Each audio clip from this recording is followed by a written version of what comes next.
नमस्कार प्रिय दोस्तों। एक राज्य में नंद नामक राजा राज्य करता था। राजा नंद अत्यंत पराक्रमी और शक्तिशाली था। उसका राज्य चारों दिशाओं में फैला हुआ था। राजा नंद की पत्नी अत्यधिक सुंदर थी, स्वभाव से बहुत तीखी भी थी। प्रिय दोस्तों, राजा नंद अपनी पत्नी से बेहद मोहब्बत किया करता था और उसके रूठ जाने पर मनाने के लिए राजा नंद कुछ भी कर सकता था। राजा नंद और उनके रानी के प्रेम को देखकर लोग बाग उनकी गुणगान किया करते थे, हर समय उनके प्रेम की मिसाल दिया करते थे। प्रिय दोस्तों, जब भी किसी घर में पति पत्नी में झगड़ा होता था तो राजा नंद और उनकी रानी की मिसाल दिया करते थे। राजा नंद का एक मंत्री था जो अत्यंत विद्वान और शास्त्रों में प्रागण था। राजा अपने मंत्री पर बहुत भरोसा करता था और शासन चलाने में मंत्री की सलाह अवश्य ही लेता था। उस मंत्री की पत्नी का स्वभाव भी बहुत कठोर था। एक बार मंत्री की पत्नी रूठ जाती है और मंत्री के बहुत मनाने पर भी नहीं मानती है। तब मंत्री अपनी पत्नी से बोलता है कि प्रिय, तुम्हारा रूठना किस प्रकार दूर हो सकता है, ये आप मुझे बताओ। तुम जो भी कहोगी मैं वही कार्य करने के लिए तैयार हूँ, जिससे तुम प्रसन्न हो जाओ। प्रिय दोस्तों, उस मंत्री की इतनी बात सुनने के बाद उस मंत्री की पत्नी अपने पति से बोलती है कि मैं तभी मानूंगी जब तुम अपने सर के बाल मुंडवा लो और मेरे पैरों में गिरकर मुझे मनाओ। प्रिय दोस्तों, मंत्री अपनी पत्नी की इस बात को मान लेता है और हाँ कर लेता है। मंत्री ने वैसा ही किया जैसा उसकी पत्नी बोली थी। मंत्री के ऐसा करने से वह बहुत खुश हो जाती है। उसी दिन राजा नंद की पत्नी भी रूठ जाती है और राजा नंद के बहुत मनाने पर भी उसकी पत्नी नहीं मानती है। अंत में राजा नंद ने अपनी पत्नी से कहा कि हे प्रिय, तुम्हारा रूठना मेरी मृत्यु के समान है। अब तुम ही बताओ कि मैं तुम्हें कैसे मनाऊं और तुम कैसे प्रसन्न हो सकती हो।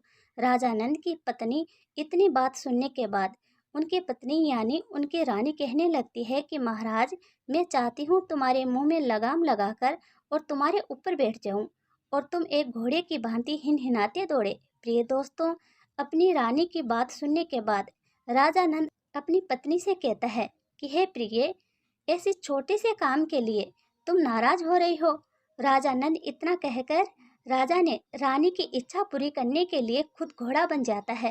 प्रिय दोस्तों, राजा ने रानी की इच्छा पूरी की और खुद घोड़ा बन गया। यह बात धीरे धीरे पूरे मंत्रिमंडल तक पहुंच जाती है। दूसरे दिन जब राजा नंद अपने दरबार में दरबार लगाता है, तब राजा के मंत्री को देखकर राजा मंत्री से पूछने लग जाते हैं कि मंत्री, आपने किस कारण अपने सर के बाल मुंडवाए हैं। तब वो मंत्री राजा नंद को जवाब देता है कि महाराज, मैंने उसी कारण से सर के बाल मुंडवाए हैं जिस कारण से पुरुष अपने मुंह में लगाम डलवाकर और घोड़े की तरह हिनहिनाते दौड़ने लगते हैं। प्रिय दोस्तों, जो लोग पत्नियों के गुलाम हो जाते हैं उन लोगों के साथ ऐसा ही होता है। उन लोगों की पत्नियां अपने पतियों को अपने इशारों पर नचाती है, लेकिन शास्त्रों में ऐसा भी लिखा गया है कि जो पत्नी अपने पति को अपने इशारों पर नचाती है और इतना दुखी कर देती हैं कि वो लोग अपने जीवन से दुखी हो जाते हैं, ऐसी पत्नियां महापाप की भागीदारी होती है। ऐसी औरतों को तामेश्वर नरक में भारी यातनाएं दी जाती है और उनका अगला जीवन कुतिया का जीवन दिया जाता है। प्रिय दोस्तों, शास्त्रों में ऐसा लिखा है कि पत्नी को चाहिए कि वह अपने पति की तन मन से सेवा करे।